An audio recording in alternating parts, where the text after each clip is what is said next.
Welcome to this very special episode of the Holistic Health and Hormones podcast, where today we are honored, truly honored, to be joined by a woman whose life spans over a century of history, wisdom, and lived experiences. At 109 years old, she has witnessed the world evolve in unimaginable ways, from horse-drawn carriages to smartphones, from world wars to peace treaties, from silence around women's rights to the power of a global voice. In this heartfelt conversation, we dive into her memories, her lessons, and the timeless truths she's carried through it all.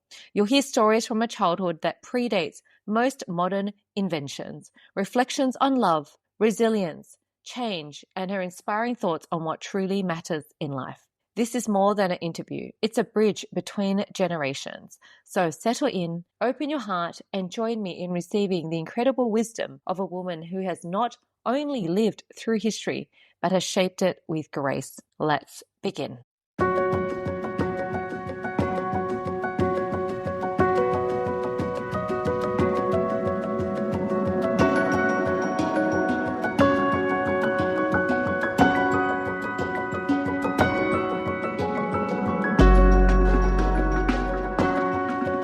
Hello. Hi, Hazel. How are you? Well, thank you. I'm very good. So we're just going to have a little chat again today. But first of all, can you tell the listeners your name and when you were born? When I was born, What's your date of birth? the 3rd of June, 1916. You know, I told my son I was interviewing you, and he's born in 2016, and he said, wow, she's 100 years older than me. He's only 9, whereas you're 109. Well, we'll be. He said, wow, I can't believe she's 100 years older than me. He's got a lot of living to do yet. He does. He's got a lot of living. You've lived 109 years, and it's no easy feat. I was talking to many people, and I don't think many know even a single person who's lived over 100. But you also have a sister who's 105. I'm not trying, you know. You're not trying. That's probably what is so easy about it. I think it's when people try too much. So I'd love to hear how you've lived through so many world events, you know, wars, inventions, revolutions, 109 years, you've really experienced the change in the world. Which moment? Between two big wars, 1914, 19... Yeah. Yes. So out of that, that's a lot. What moment in history stands out for you with all of the wars and what you've been through? What moment in history stands out for you the most? I don't remember being born. Mm-hmm. No. Yeah. Was there any particular events that you really could remember and go, that's interesting? Like watching people play cricket. You like the cricket. I didn't say that. My husband did think I was mad. Yeah. So was there any other moments that stood out? Any other moments that stood out for you? Any particular inventions, even hearing about people land on the moon, perhaps? Was there anything interesting for you over the last 100 years? Exciting. That you lived through, that you can recall that was pretty interesting? Try. That's okay. Too many events, I suppose. I think half of the brain's alive. Don't know where the rest of it is. I heard you walked across at the opening of the Harbour Bridge, though. That must have been special. You were there at the opening of the Harbour Bridge. Yes. I walked across with about 1,000 other people on the ferry when it first opened, the day it opened. I was 14, I think. Would that be right? Yeah, I think it was open in the 30s. I think you're right. Yes, you would have been around then, around teenage years. How was that? That was a very special moment, and it's still around now. So you've seen it really go through the changes. Yes. Looks very different now. And how about the Opera House? Were you there at the opening of the Opera House too? Yes, I was with my daughter. People were trying to get in, They could only take and say all the special people were invited. And when I went into work morning and I said, I was going to the opening of the Opera House. He said, what do you mean? He said, I've been trying to get tickets to the opening. Yeah. I said, I just read in the paper one morning, they're giving tickets away to the public between so-and-so and so-and-so. You can come and get them. So I just got on the train and went in and got them. Yep. And you were able to see the Opera House. That's special. And they were good seats. Yep. So it's a special moment. Any other moments that stood out for you? To start what? Any other moments that have stood out for you in your life that have been good memories for you? Starting school. You're starting school. School was difficult to get into, except academically. So I was pleased to get into that, and I enjoyed it. You were very bright, very smart indeed. Yep. And what was childhood like growing up for you back in the day? What was life like for you as a child? What was a normal day like growing up? It's different to the normal day for these kids now, but what did a day look like for you as a child growing up in like going to school? Much different to these days? Actually, I had nothing to compare it with. That's true. But could you let me know what was life like for you growing up as a child? Was there anything you did that we do differently these days? We used to swim and dance and skate and play sport. Everyone seemed to have a sport to play. Yeah. People used to be what they called athletes. Right. But they competed with each other in different aspects of sport, physical sport. Yeah, they liked their sports back then. And what were your parents like growing up? Do you remember any stories from your parents or earlier times? What were your parents like growing up? Your mum and dad? What were they like? I'm quite absolutely sure that they were the best parents in the world. I'm sure they were. At the time. Yes, at the time. They were the best parents in the world. They had the best children in the world. Yes. You had four siblings, you and 3 sisters, right? That couldn't have been easy for them. Couldn't be easy for the parents. That's right. Couldn't be easy for the parents. They kept wanting to have a boy. When they came to the end of 4 girls, they said, no way. I'm just a bit over the odds. That's it. I think so. So what were they like? They were best parents. What made them such great parents? Did they give you lots of knowledge or teach you the ways of life? What made them great parents? Did I say they were great? You said they were the best parents in the world. Yes, not necessarily great. Okay, best. What did they like? Handsome. Your dad was handsome? That's good. Handsome, well-educated, considerate of other people. What else? What was your mum like? She was easily the best mother in the world. No, hands down. Why was she the best? What made her the best in your eyes? What was the best? She didn't exactly choose me, but I think she was pleased with me. I think so. Yep. And you heard you loved to study. So was there lots of, what did school look like? Was it different back then to it is these days? School for you back as a young girl? Or were you encouraged to stay home, or you were encouraged to learn? Well, I was encouraged to learn.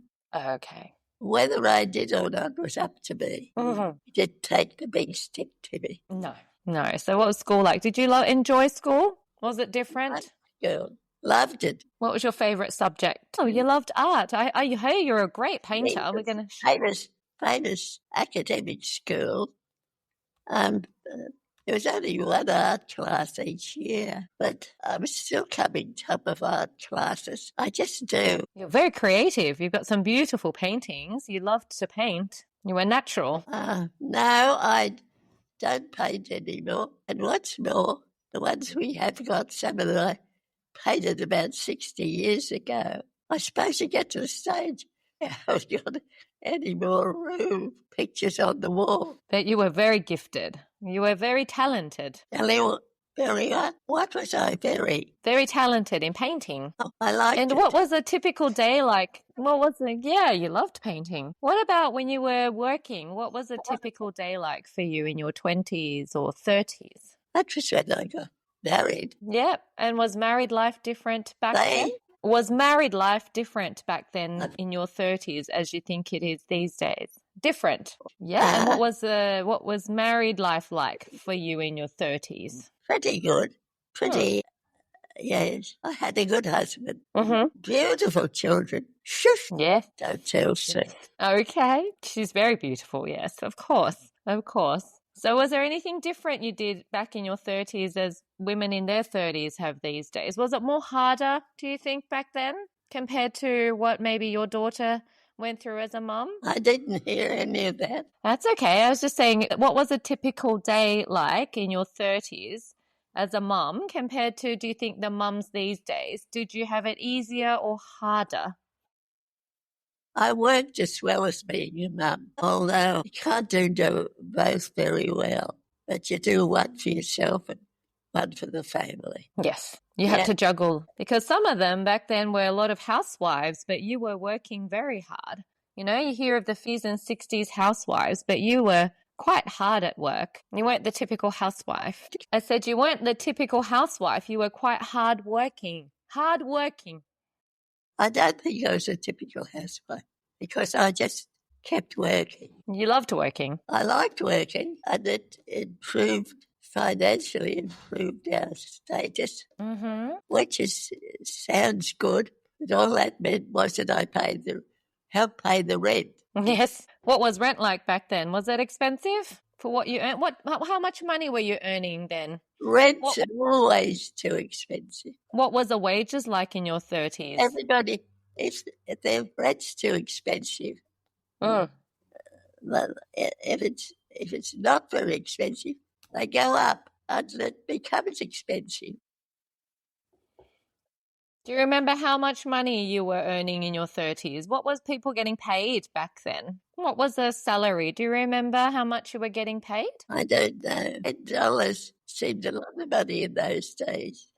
That's true. A long time ago, you know. They were using shillings, weren't they? Were they using shillings or? 110 now. Yes, that's right.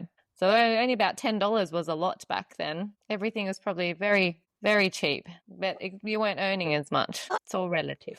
No, I think nobody's ever got enough money. It's what keeps people working. Partly, you have to work to earn a living. The other half the time, you work because you like. That's right. Can I ask how it felt like to live through the Great Depression? I mean, talking about earning, how did it feel to live through the Great Depression or the World War? I mean, you might have been very young then, but what about from your parents? What do you remember? I don't remember much about the depression. People used to talk about it.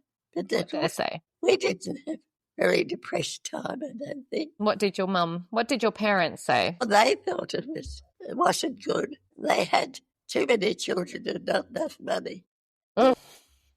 As you always have if you have too many children. That's it. Yeah, even times were tough back then as it is these days. That doesn't change. That's one thing that doesn't change, does it? More children equals more expenses. Sometimes I can hear well and sometimes I can't. That's okay. Can I ask, how did you stay informed or connected with society, with each other before the TV and the internet? Because there was no TV or internet for you growing up. So how did you stay informed? I remember when I can remember when wireless came in. Yes. Telephones. I bought my young children little wireless things they could carry around with them, and they thought that was marvellous. You ask them now, they say, we've always had it. That's okay. So how else did you stay connected before the TV and the internet? How other ways did you stay connected before TV and telephones and internet back then? We used to write to each other, write letters to each other. That was a long, long time ago. Yep.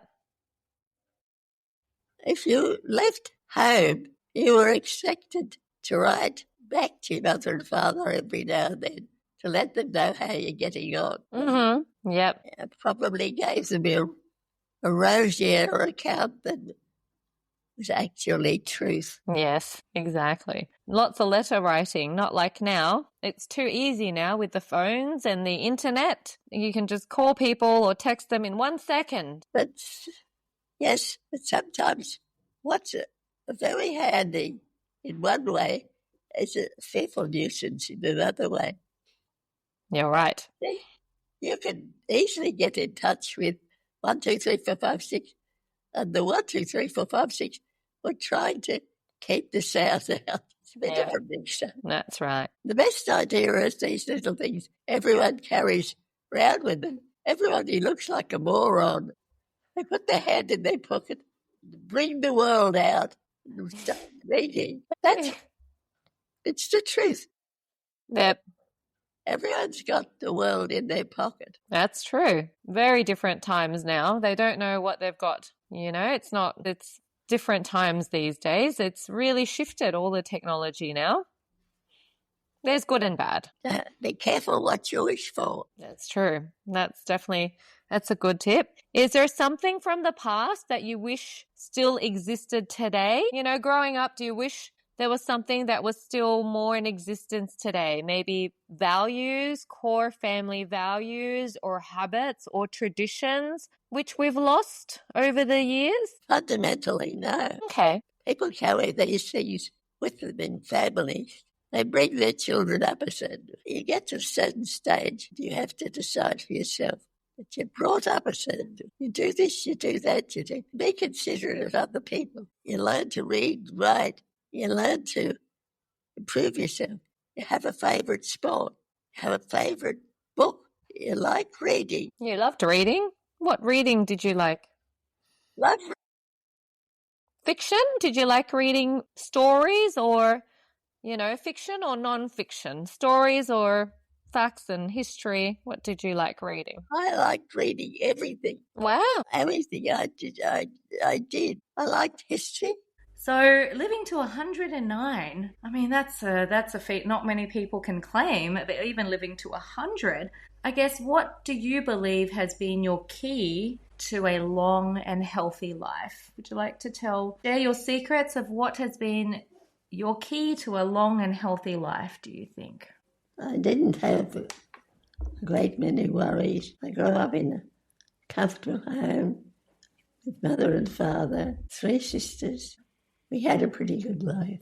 So is that the secret, not to worry and to just take it how it is? What would be your secret to then, so people with less worries? Well, I think you should make an effort to improve yourself. I don't think you should spend your life worrying about it. You have to enjoy being alive. You're dead for a long time. That's true. I mean, once you're dead, that's it, right? So we only have really, even though you've lived 109 years, it's actually just a small blip in the whole universe, isn't it? Absolutely. So another question I'd love to ask is, how did you care for your health, your body, and your mind over all these years? I mean, these days people are very stressed. They're very worried all the time, like you said, not to worry. But we generally followed a routine. Oh. What was your routine? I'd wake up about 6 o'clock and have a shower and change, ready to go to school, work, wherever I was going. So fairly regular life. Then, of course, there's holidays, weekends, meeting new people. There's plenty of excitement in life.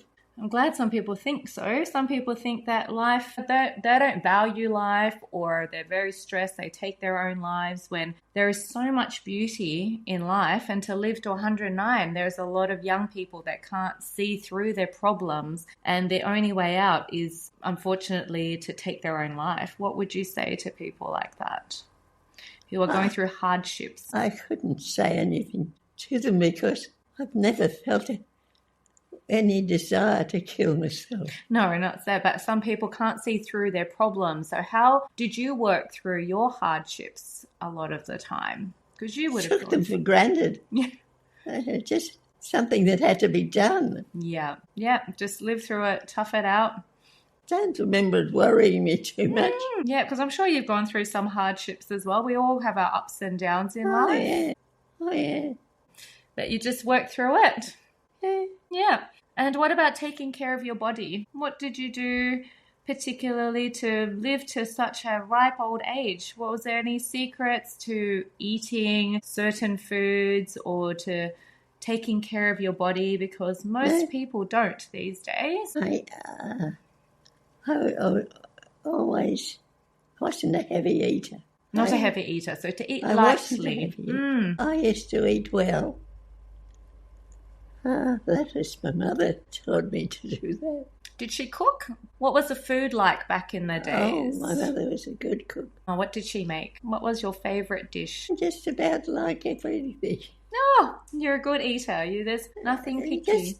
I'm a good eater, but I don't eat a lot. Even growing up, you just eat moderately, because these days people eat way too much and they don't eat very nutritious foods these days. No, I'm pretty moderate for eating. What's your favourite food? What do you love to eat? Sweets? Were you a sweets person? Lollies and sweets. Did you have a sweet tooth? Yes, nothing much. I could always take it or leave it.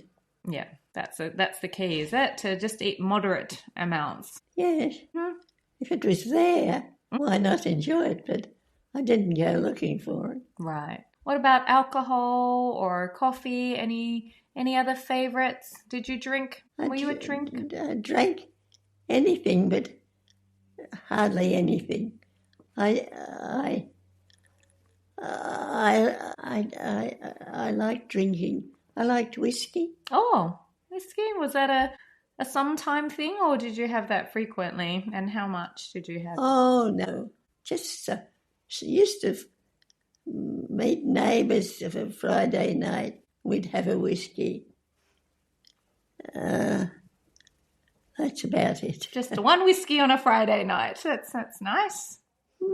Just the one whiskey on a Friday night. Yeah. Oh, amazing. And I guess over the years, was there ever a moment you felt that you might not make it? What pulled you through some of the hard moments? Any health scares or any other moments in life that you thought you weren't going to make it, but you pulled through? I don't think I was very worried about it.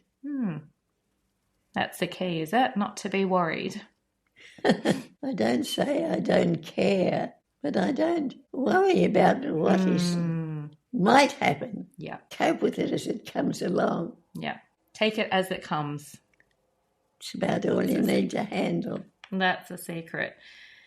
Another question I'd love to ask you is, has the role of women changed much in your lifetime? And what do you think it is now? Or has it been the same since you were little? The role of women and the role women played, because you see videos of the 60s housewife or something. Do you say that the role of women in society has changed much in the last 100 years? Oh, yes, I think it has. Women are better educated than they were, and women can face up to problems. You think we're better at facing problems than men sometimes? Are we better at problem solving than men? How can you say? Yeah. If a woman faces problems better than a man, they have different problems, different types. If you can face your own problems, you're doing all right. Yeah. Yeah, that's the thing, right? So what advice would you give young women today about life and purpose? Would you have any advice for the young women growing up today? If there's something you particularly want to do, they should be allowed to do them and assisted to do it. Not forced to, not even pushed to. Let them choose for themselves. We need to make our own choices. So we've got here you don't want to be Sue. Yes, that's all right. Sue, the daughter of Hazel here. She'd love to just share something about her mum and schooling. So please, Sue. Yeah. Mum went to Sydney Girls High, which was a selective school even then. Yeah. And she would love to have gone on. She did really well at school, but it was the Depression. She had to leave. She had to go and do a business course, and she would love to have gone on. She just adored education. When she was working, she worked as a bookkeeper, and she was so good at her job that the people said to her, "We'll put you through university because you're doing what an accountant would do anyway." She refused that because my father didn't have a degree. He'd done his leaving certificate twice. He did it the first time and then there was no jobs because it was the Depression. He did it again. And then he went off to work on family's farm because there was no jobs. So when we came along, Mum was most adamant, 2 daughters, she was most adamant that we would get an education. There was no question we went on to do our HSC. There was, to her, no question that we would do university. So both of us went on to do higher education. And Mum always said, make sure that you earn enough that you can look after yourself, because she said, you know, it's really good to be a woman who is capable of looking after things if your marriage breaks down or something goes wrong. So it was stressed to us very, very much that we would do that. And that's one of the things Mum's probably slightly forgotten. Education was just pushed so hard with Mum. And when my father asked if he could marry my mother, my grandfather, who honestly should have known better because he was a teacher, said, but you've got to realise Hazel has the mind of a man. And he said, you've got to be able to cope with the fact she has the mind of a man. And my father said, that's okay. He was prepared to do that. So women were a whole lot cleverer than men thought. yeah. Women were very clever. I've heard you're very clever. Absolutely. That's it. We've got to have the skills. I think what the advice you gave to Sue is so important, I think. And that was also stressed upon me by my parents, is to be independent. So you're not relying on a man to survive. That's right. Got to be educated. And like you said at the beginning, knowledge is power, and to self-develop yourself so you become valuable in society. Yes, really contributing a bit. We need to contribute to society and grow and be living life with purpose. And it's so important that women these days get educated. And I think the education and tertiary system is different because there's so many ways to earn money that maybe... There's so many different ways of having tertiary education. Yeah. Different types of colleges, universities, business colleges, anything that'll lead to improving. That's it, improving yourself. Just being able to upskill and to have a skill in society which you can use to earn money. To earn your living. Yes, to earn a living, exactly. Because some women, even in many cultures in these days, don't have a job and they're not skilled in anything. So they rely on their husbands or their family to get them through. So I think that's really good advice. And so if you could relive any decade of your life, what decade would that be and why? What was the best decade of your life? I have to think about that. That's okay. Well, they're all very good. What stood out? Yeah, I enjoyed living, I think. That's why you've lived for so long. Mm-hmm. That's why you've lived such a long life, to enjoy life and to enjoy living. I just was healthy, I suppose. So is there any decade that stood out for you? A decade that was an amazing time in your life? Yes. When Sydney was booming and building the Sydney Harbour Bridge and building roads and big buildings. It was a pretty active time. But then all times are. It's just that sometimes it's just what was needed at the time, you know. And if you follow that, you're sometimes swept on ahead. So... And what decade was that when Sydney was booming? Or what decade was that? Were you in your 30s or 40s? When I felt what? When Sydney was booming, that decade. How old were you then? Was it when you were in your 30s or 40s? I suppose when I was in about my 30s. Yeah. I wanted to learn things. There's always something to learn. Always. I mean, not just to push yourself. Learning because you want to. Mm-hmm. That's important. Learn what you're passionate about and to just keep getting better, to keep bettering yourself and to keep learning. Yeah. Yes, of course. What do you think the most important life lesson life has taught you? So what's the most important lesson life has taught you, do you think? Don't worry over much about What might happen? If you could leave one more piece of advice or message for the world, what would it be? Message for the world. Yes. What's your last message or piece of advice for the world? What would you like to tell the world? Tell them to keep living, increasing and improving.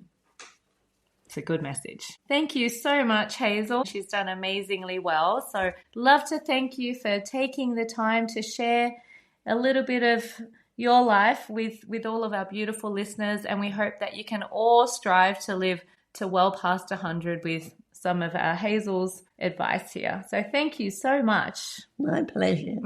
So I guess I'd love to just share this beautiful early birthday cake with everyone for her birthday in a couple of weeks. She's going to be turning 109. So I'd love for you to just make a wish and let the people know it's going to be 109th birthday on the 3rd of June. And what sort of a wish do you want? What's your wish? Would you love to live another couple of years to make it to 100? No. No. I've done my share. You've done your share. Well, you can just blow out the candle and, do you want to make it a bit closer? Here you go. There you go. Thank you so much. And we hope that you can all live a nice, happy life. 9. You don't have enough. Candle. You got to wave it around or get someone else to blow. I don't know if we can fit 109 candles. Thank you so much, Hazel, and thank you all for tuning in for this amazing privilege that I had to speak to Hazel. And we wish you many more years, hopefully, of some good peace and good health. Thank you very much. All right, we'll let her rest now. Thank you so much. I will leave this with you. Mum doesn't. Mum's mother lived to be 94. Her mother lived to be 99. Mum had 4 sisters. 2 of them died at 96. The baby is still going, and she turns 105 this year. Wow. So there's a reasonable degree of longevity. Longevity genes. I'd say there's something genetic. I think genetics helps, but from a epigenetic point of view, right, genes are one thing, same with cancer or any sort of genes, they're there, but I think it's also just the environment that we're in.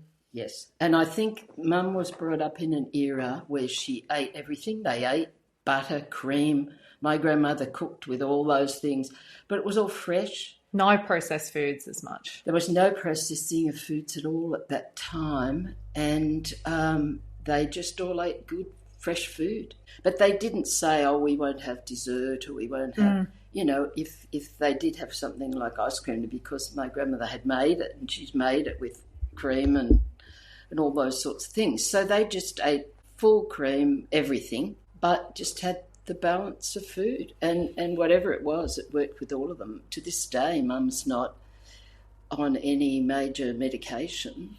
And that's pretty good at 109. Yeah, and what did your mum cook for you growing up? What was some of the staples that once she cooked? again, when we grew up, there really wasn't takeaway and all that kind of thing. So even if we had something like, say, fish and chips, Mum would batter the fish and cook it and cook the chips. So most of the time we just ate, you know, your basic meat and meat and two veg and potato, and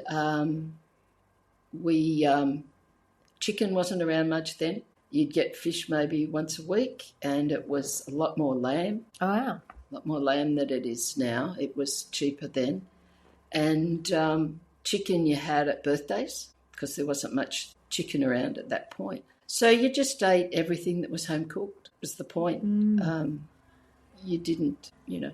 The other thing about Mum that she didn't mention herself was that she kept working after she was married, which in that era was not looked on No, you're well supposed at to all. be stay-at-home mum, when right? she had people around for dinner, say on a dinner party, Mum was not allowed to say that she worked. So she would do all of this and work at the same time. And when she put off having children, she didn't have children.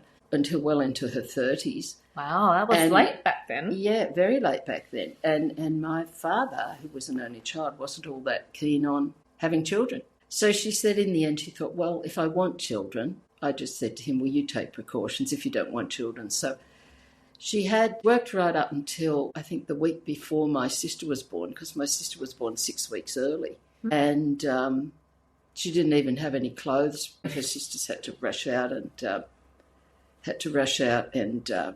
buy some things for the baby. And then she had me 2 years later. She did stay off work but went back when I started high school. Which was what? What was she doing? Counting and bookkeeping? Yeah, she was back to the accounting, bookkeeping, 2 days a week, and then just slowly built up to more as we got older. And she kept going till she was 68. She kept working till she was 68. Wow. Because she loved it. And the only reason she stopped was because my father was retired by then and was starting to not be too well. So she thought she'd better. And my grandmother was still alive at that point, and she was 94. What age did your father pass, and how did she take that? Dad was about 81, I think. Mum? Yeah, 81 when he died, and he'd had been getting what you call ischemic episodes, but he'd sort of had them from the time he was quite young. He had these blackouts way back, and he worked on where he was working during the war. He wasn't allowed to sign up. It's World War II, but he had to go down to the docks and things to check everything was right. And they think he got. They never knew what was wrong with him, and he'd suddenly get these high temperatures. They said it was almost like malaria, but he'd never been away. But they think he caught something at the docks, and I think that in the end had a bit of effect on him all his life. And as he got older, these episodes started happening, and he just sort of went downhill. And Mum just managed, of course, and sold up the house and moved into a villa closer to her sister. This is the one that's nearly 105. The other two died when they were 96. So she did Tai Chi. Any other hobbies? I'd love to show you some of the paintings here. We've got some beautiful paintings of her which she's painted. And what is that, a photo of her when she was younger? So you can have a look here. These are some of the mum's paintings. That's my grandmother. We'll upload these later, but she painted all of these beautiful including the bird things out the back here, and the bird will take some photos of all her painting. The screen's a bit blurry. And that's your grandmother in that white dress there? That's my grandmother with her mum's first grandchild. Wow. So lots of memories here. Was there a photo of your mum when she was younger here? There's one with my father, but she wasn't young then. Ah, okay. Photo of her then. Oh, wow. Her wedding day.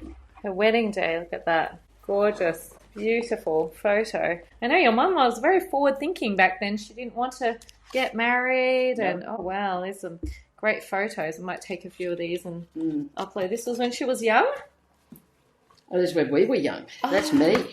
Oh. There's not many photos. That's my grandfather. Yeah, there wouldn't be many cameras. Photos. No. That was her with her father. Oh. And that's her with her. That's her there? Yes, and that's my father, and that's her four sisters. Oh, wow, beautiful. Amazing. So precious. Yeah, they didn't have many cameras back then. No, they had cameras. But well, very. And you didn't have them. That was my... That's her four sisters. That's her, the four of them. Four girls. Four girls. Four girls, and that was a photo of her parents. Photo of her parents. Ah. Oh, wow. When year would they have gotten married? Who knows? Wow, that would be an early turn of the century there. Yeah. The parents got married? Yes. Yeah. Yes, it would have been. Wow, these are great memories. So I'll put these all together. Yeah, we did that my sister did that for her 100th birthday. Oh. Look at that. So, yes, there were the weddings and the... Lived through a lot. They're beautiful. Look at you. That is beautiful. Young. You were young. Well, you were in your 30s. 1941 she got married. It was the middle of the war. 1941, wow. Wasn't that young for then? I mean, most people then got back and married at 18. Made her own wedding dress. Wow, you made that yourself? I didn't mean those. young to be married. No, she was about Oh, 20. Well, she was 24 when she got married. Yeah. But back then, that was... She made all her own clothes. Wow. So was that something that they did back then, learn to just be seamstresses? It seems like everyone back then just knew how to sew. My grandmother by trade was a milliner, but she could do anything when it came to sewing. She used to reupholster the furniture. Wow. And then do swaps with the local furniture shop and get another one, and she'd upholster that. And she did a lot of work around Melbourne Cup time because they lived in the eastern suburbs. Oh, yeah. So there was a lot of people who liked horse racing. All right, I guess we're just going to wrap up. And I guess what's one thing that your mother taught you, because you've also got, I guess, what longevity runs in the family, and what's one thing your mother taught you growing up? Well, any advice? Well, absolutely, that as a female, we got in there and we looked after ourselves. It was our job to do that, and it was our job to have a good career. I ended up being a high school English history teacher, and my sister was a primary teacher. And Mum always said, the old standby, teaching is a good job for women. Because if you have children, you're there for their school holidays. And in those days, you got scholarships to be a teacher. You couldn't be a teacher unless you won a scholarship. So that meant we didn't have the huge HECS debts that they have these days. It was scholarships. We could go and do those things. But certainly, Mum was behind that. She was absolutely adamant that we had to do university because it's what she would have wanted to do. Mm-hmm. And both my sons went on to do business degrees at university, and that was the best day of Mum's life, I think, because they did what she would love to have done. They both ended up majoring in accounting. One is an accountant still, the other does other financial things. But she loves following their careers because that was... passionate about education. And she loved the bookkeeping and all that kind of thing. So so my two sons have done what she would like to have done. So she rather likes that. Amazing. Thank you so much, Sue, for filling in all the gaps. And it's been a privilege to speak to you and your mother. And we wish her all the best and a couple more happy years, healthy years. Health is all that matters. I think that she made a good point. It's all about mindset and, not worrying the small stuff, not sweating the small stuff. So she probably instilled that in you as well. She had things that were hard, but hey, she just was of the era you just worked through them. Thank you so much. Thank you for tuning in to the Holistic Health and Hormones podcast. If you found today's episode inspiring or informative, please don't forget to subscribe and leave us a review. It will help us reach more people just like you who are on their journey to vibrant health and balance. For more tips, resources, or to work with me, please visit my website or connect with me on socials. And remember, your health is your superpower. So keep nurturing it, and I'll see you next time.